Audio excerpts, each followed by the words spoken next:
ये वो पूरा सिस्टम रंगदारी करे के हो तो करे बेटा ये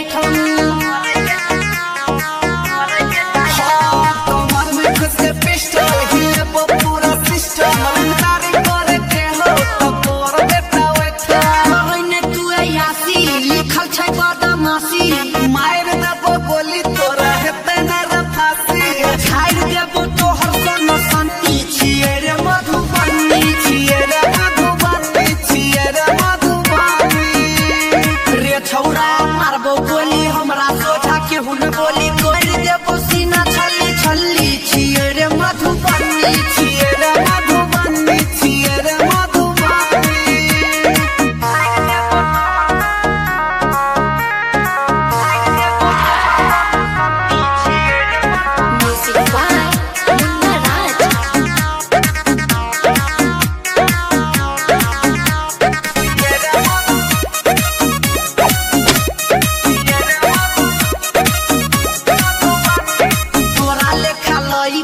केने हम बास छी जिलावा के बेटा असली ही बदमाश छी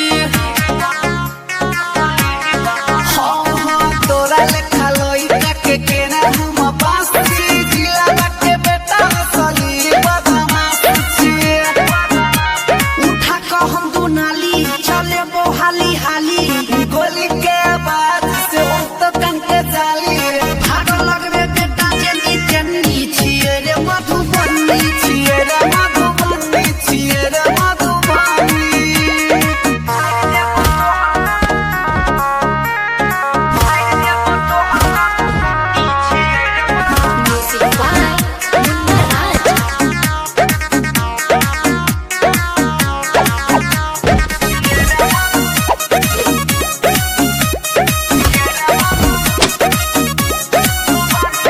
हमारा 17 को मर्डर के केस छे थाना पर देख ली है टांगल हमर फेस छे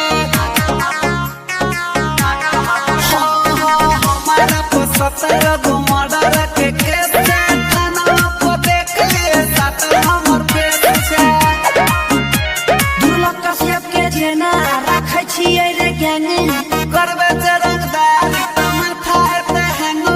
लागे छौ कान तोर अठन्नी छियै रे मधुबनी छियै रे मधुबनी छियै रे मधुबनी रे छौरा